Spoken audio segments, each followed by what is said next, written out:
teman-teman sekalian, Anda punya teman. Temannya seringkali menjelek-jelekan Anda. Kemudian yang kedua, berbicara yang tidak baik tentang Anda di belakang. Kemudian menzalimi dalam segala bentuk yang memang salah. Tiba kemudian, dia meminta bantuan Anda sedang butuh, pinjam uang 10 juta misalnya. Diberi nggak? Hah? Kadang-kadang salam aja belum tentu dibalas kan? Ya, padahal hukumnya kan dijawab ya. Ya, bertemu aja belum tentu mau kan? Kenapa? Karena banyak kesalahan yang dia perbuat. Tapi kalau dia datang untuk meminta maaf, diterima nggak? Oke, lihat sini. Bismillah. Ini ada gelas. Cawannya terbuka. Sepanjang terbuka, Anda bisa masukkan apapun. Ada kopi, susu, air, dan sebagainya. Tapi kalau kita tutup begini, dan penutupnya begitu pekat, tuh, bukan tisu, yang masih bisa ditembus. Kita mau masukkan apapun sulit. Bukankah saat sholat tadi kita ingin terkoneksi dengan Allah supaya minta apapun? Ya kan? Kita minta disehatkan, minta diberikan kesuksesan, rezeki yang melimpah, masalah dihilangkan. Ya kan? Kenapa ada sebagian orang yang sholat ketika meminta nggak terkabul? Padahal orang dulu baru nyebut sudah diberikan. Tuh. Orang dulu minta dikasih. Bahkan selesai sholat dapat. Kenapa? Dalam kondisi kita meminta, kita nggak mendapatkan apa yang dimohonkan itu. Boleh jadi, apa yang disampaikan Nabi itu hadir dalam kehidupan sementara orang. Saya nggak menyebut kita. Saya menjauhkan kata itu dari kita semua. Ada orang yang datang kepada Allah itu dengan maksiat yang dibawa, tapi belum ditobati. Jelas? Maka apa kata Nabi? Thumma dzakara rajulan. Nabi mengisahkan seorang lelaki. Yutilus safara asy'atha aghbara. Dia menempuh perjalanan panjang sampai berdebu, capek, jauh jalannya. Yamuddu yadaihi ilas sama. Dia ingin berdoa. Kalau ini digambarkannya datang ke Mekah lah, mau doa. Ya kan? Begitu sampai tiba ke tujuannya, apa yang terjadi? Kata Nabi, komen pertamanya. Ingat, kalau Nabi sudah komen, maka kita apa yang harus dilakukan? Tinggal like, subscribe. Like, share, and subscribe. Apa komen Nabi? Anna yustajabu lidzalik, mat'amu haram, mashrabu haram, malbasu haram, wa ghudhiya bi haram.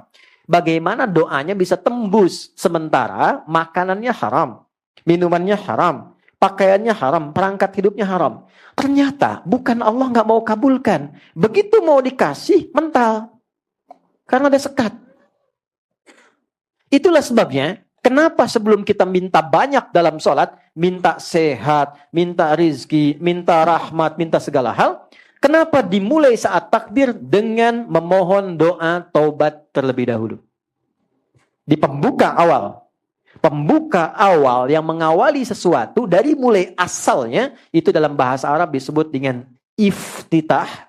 Kalau pendek, kalau agak panjang disebut dengan istiftah. Itulah sebabnya kenapa kita saat takbir langsung membaca doa iftitah atau istiftah untuk membuka semua sekat-sekat yang kurang baik, yang selama ini Allah nilai kurang bagus, sehingga setelah terbuka kita bisa minta apapun yang dimohonkan kepada Allah. Ada 9 jenis doanya, dari mulai yang pendek sampai yang panjang.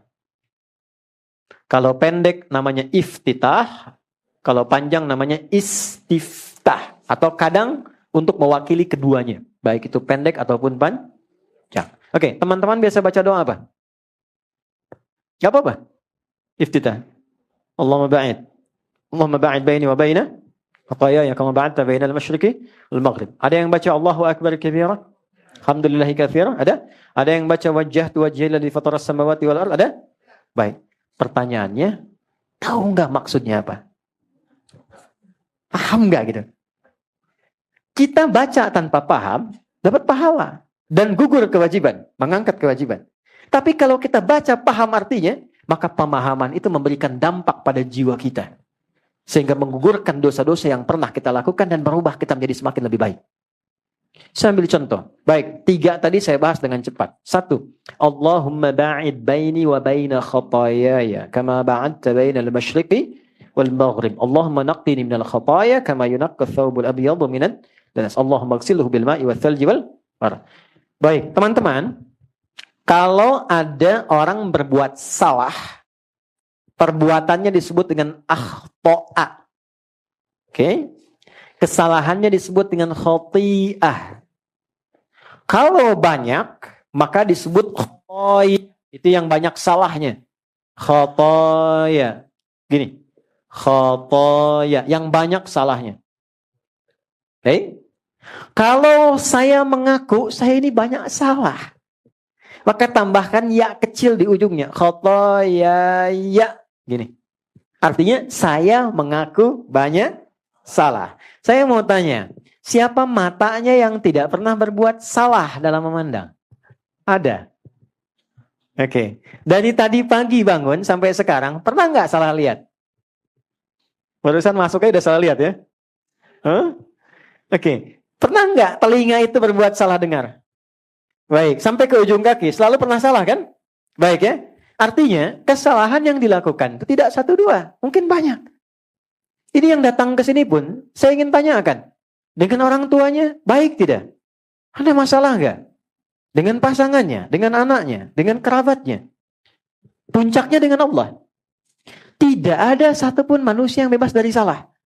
Semua pasti pernah berbuat salah. Tapi indahnya Allah, dipanggillah setiap hari 5 kali untuk memperbaiki kesalahannya. Jadi tidak mungkin orang jadi baik kalau tidak ada salah. Kesalahan itu dihadirkan untuk belajar supaya jadi lebih baik. Sama, saya kadang suka heran. Orang berdoa minta sabar, tapi saat dikasih jalannya tidak menerima. Saya tanya ya, kalau Anda minta sabar sama Allah, dikasih oleh Allah sabar atau dikasih ujian? Pasti diberi ujian supaya merasakan kesabaran itu. Sebab kalau dikasih sabar langsung nggak mungkin. Ya kan? Coba lihat, Bapak Ula berdoa, ya Allah berikan aku kesabaran. Terus nggak ada hujan, nggak ada angin, Mas Baim pulang ke rumah. Nggak ada apapun. Sabar ya sayang. Kira-kira bagaimana responnya? Kamu sehat? Karena nggak ada apapun. Kalau Anda mengharapkan sabar, Anda pasti diberikan masalah. Kalau orang berharap kesuksesan, apakah langsung dikirimkan harta? Tidak. Kan diberikan pekerjaan. Kalau orang berharap kebahagiaan, nggak akan diturunkan langsung. Pasti diberikan jalan untuk saling mencintai, baru bahagia. Sama persis kalau orang ingin jadi baik, maka Allah turunkan ujian yang menguji dia supaya belajar dari kesalahan, supaya jadi baik. Karena itulah orang kalau saat akan sholat, pasti punya salah yang dibawa. Maka bayangkan sebelum sholat, mata itu salah memandang. Mungkin. Boleh jadi sebelum sholat kepada anak salah melihat. Ini share ya. Apa yang saya biasakan. Mungkin kalau bermanfaat silahkan ambil. Kalau tidak Anda boleh tinggalkan. Saya itu pribadi yang menata diri untuk tidak pernah bisa marah pada anak-anak. Gak bisa marah. Sederhana. Anak kalau belum balik, Allah menilainya itu tetap dengan kekanak-kanakannya. Nggak ada hisab. Jadi kalau dia salah, itu nggak dihisab oleh Allah. Karena masih anak-anak. Jelas?